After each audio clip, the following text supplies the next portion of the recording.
ప్రస్తుత తరుణంలో మానవ సంబంధాలు మసకబారుతూ ఆర్థిక బంధాలు రాజ్యమేలుతున్నాయి. మనిషి మానసిక ఒత్తిడిని జయించలేక నేర ప్రవృత్తికి బానిసగా మారుతున్నాడు. వీటికి చెక్ పెట్టి సమాజంలో ఎంతో కొంత మార్పు తీసుకురావాలని భావించిందా యువతి. మానసిక శాస్త్రంపై అధ్యయనం చేసి బెంగళూరులోని రాజీవ్ గాంధీ నేషనల్ ఇన్స్టిట్యూట్లో సీటు సంపాదించింది. అంతేకాదు పరిశోధనలు పూర్తి చేసుకుని ఇటీవల సైకాలజీలో డాక్టరేట్ తీసుకుని ప్రముఖుల నుంచి ప్రశంసలు అందుకుంటున్న అనిత కథనమిది.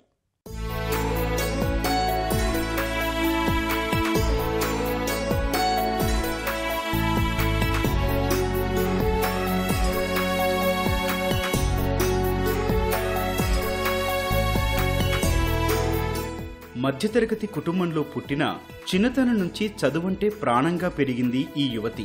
అందరిలా కాక అభ్యుదయ భావాలతో రాణించాలని సంకల్పించింది. ఏదైనా కొత్త విషయం నేర్చుకుని దాన్ని తల్లిదండ్రులు, స్నేహితులతో పంచుకునేది. ఇంజనీరింగ్లో from the youth for the people అనే పేరుతో వాట్సాప్ గ్రూప్ ఏర్పాటు చేసింది. సభ్యులతో కలిసి 5 గ్రామాలను దత్తత తీసుకుని ప్రతి వారం పుస్తకాలు పంపిణీ చేయడం, చదువు చెప్పడం లాంటి కార్యక్రమాలు నిర్వహిస్తోంది.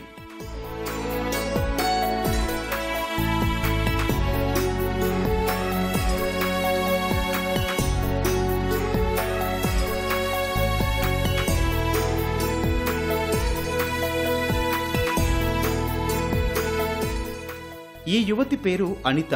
విశాఖకు చెందిన రాజేశ్వరరావు, అలివేలు గౌరీ కళ్యాణి దంపతుల కుమార్తె. జేఎన్టీయూ అనంతపురం నుంచి ఎంటెక్ పూర్తి చేసింది. చిన్నతనం నుంచి చదువులో చురుగ్గా ఉండటంతో తల్లిదండ్రులు ప్రోత్సహించారు. ఆ క్రమంలోనే సమాజానికి ఉపయోగపడే మానసిక శాస్త్రాన్ని అధ్యయనం చేయాలని నిర్ణయించుకుంది. కష్టపడి చదివి బెంగళూరులోని రాజీవ్ గాంధీ నేషనల్ ఇన్స్టిట్యూట్లో సీటు సంపాదించింది. సైకాలజీలో పరిశోధన పూర్తి చేసి ఇటీవల PhD డాక్టరేట్ అందుకుంది.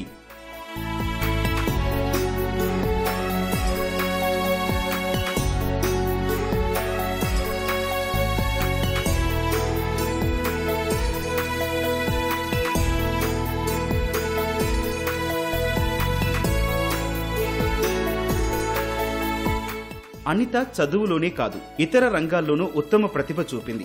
డిగ్నిటీ ఫౌండేషన్ ద్వారా 1 నిమిషం పాటు ఫిల్మ్ మేకింగ్ కాంటెస్ట్ లో డైరెక్ట్ చేసిన లవ్ ఫర్ హీలింగ్ అనే షార్ట్ ఫిల్మ్ లో ఫైనలిస్ట్ గా నిలిచింది. డాన్సింగ్, గిటార్, పాటల పోటీల్లో పలు అవార్డులతో పాటు ప్రముఖుల నుంచి ప్రశంసలు అందుకుంది. సైకాలజీలో పరిశోధన చేసినందుకు గాను ప్రొఫెసర్ ఎరికా యంగ్ సైంటిస్ట్ అవార్డును భారతీయ స్కూల్ సైకాలజీ అసోసియేషన్ ప్రదానం చేసింది.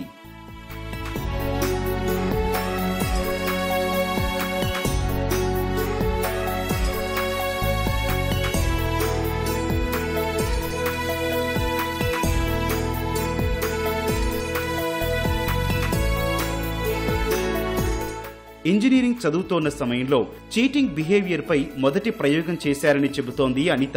ప్రస్తుతం సమాజంలోని విద్యార్థులు అలవర్చుకుంటున్న చీటింగ్ ధోరణిని సమూలంగా అడ్డుకునేందుకు ఎలాంటి చర్యలు తీసుకుంటే స్వస్తి పలకవచ్చనే దానిపై తన వంతు కృషి చేస్తున్నానని వివరించింది. జనరల్లీ పీపుల్ ఏంటి చూస్తారు అని అంటే నా బిహేవియర్ని నేను ఎట్లా సమర్థించుకుంటాను, దాన్ని న్యూట్రలైజేషన్ యాటిట్యూడ్ అంటారు. సో అట్లనే చీటింగ్ బిహేవియర్ కూడా స్టూడెంట్స్ కాగ్నిటివ్ డిసోనెన్స్ ఎట్లా మెయింటైన్ చేస్తారు అని అంటే, ఒకవేళ నేను ఫ్రెండ్కి హెల్ప్ చేస్తున్నాను అంటే నేను హెల్ప్ చేస్తున్నాను కాబట్టి cheating behaviour is okay. So ఇట్లాంటి న్యూట్రలైజేషన్ యాటిట్యూడ్ డెవలప్ చేసుకోవడం వల్ల ఈ ఎక్స్క్యూజెస్తో వాళ్ళు చీటింగ్ అనేది ఓకే అనుకుంటున్నారు. సో బేసికల్లీ నేను ఏదైతే ఫ్రేమ్వర్క్ అనేది డెవలప్ చేశానో ఇది క్రిమినల్ సైకాలజీలో ఈవెన్ క్రిమినల్ బిహేవియర్కి కూడా మనం ఎక్స్ట్రాక్ట్ చేసేటట్టు నేను డెవలప్ చేశాను. ఈవెన్ క్రిమినల్ బిహేవియర్ని మనం అడ్రస్ చేయాలి అన్నా సరే ఈ ఫ్యాక్టర్స్, ఈ ట్రిగర్స్ ఏంటి, ఎట్లా అడ్రస్ చేయొచ్చు, దాని తర్వాత దీని బేస్డ్ స్ట్రాటజీస్ అనేవి డెవలప్ చేస్తాం.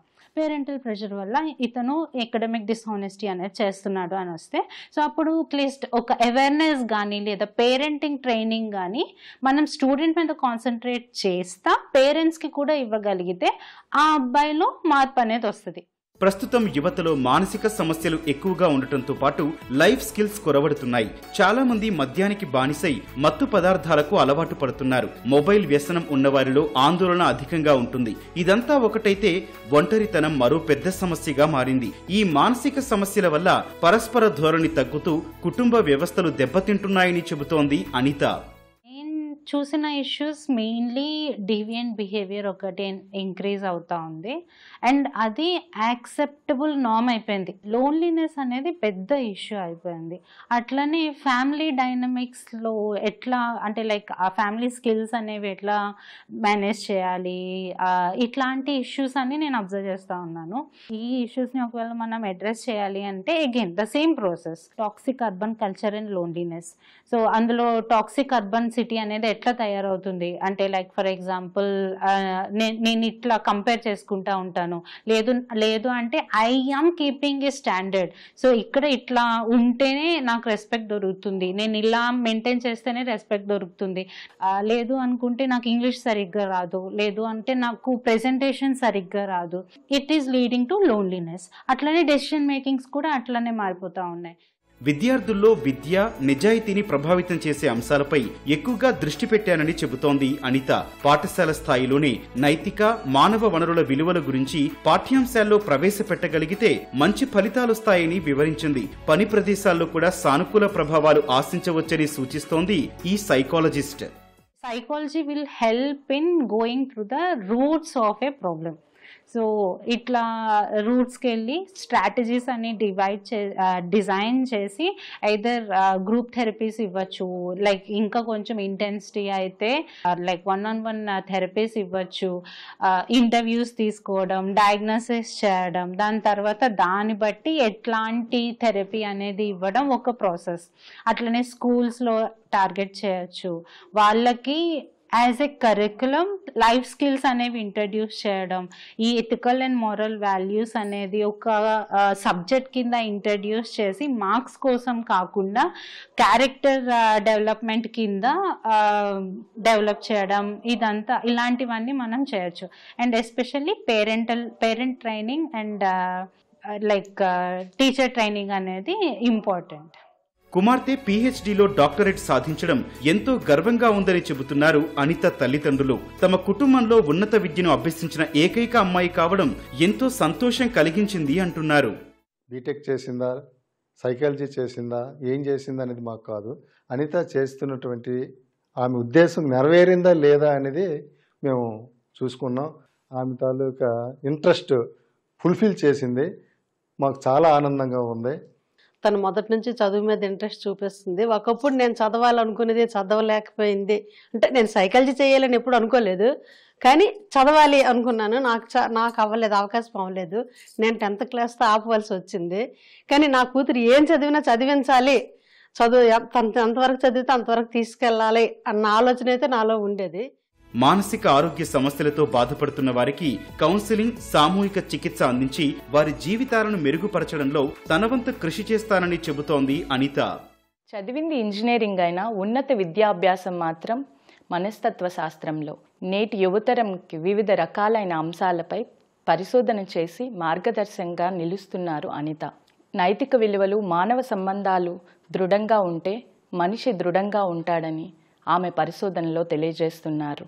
అందులోనే జాతీయ స్థాయి గుర్తింపును పొందారు అనిత. ఆమె పరిశోధన ఫలించాలని మనం కూడా ఆశిద్దాం. కెమెరా పర్సన్ సిహెచ్ శ్రీనివాస్తో ఉషారాణి, ఈటీవీ న్యూస్, విశాఖపట్నం.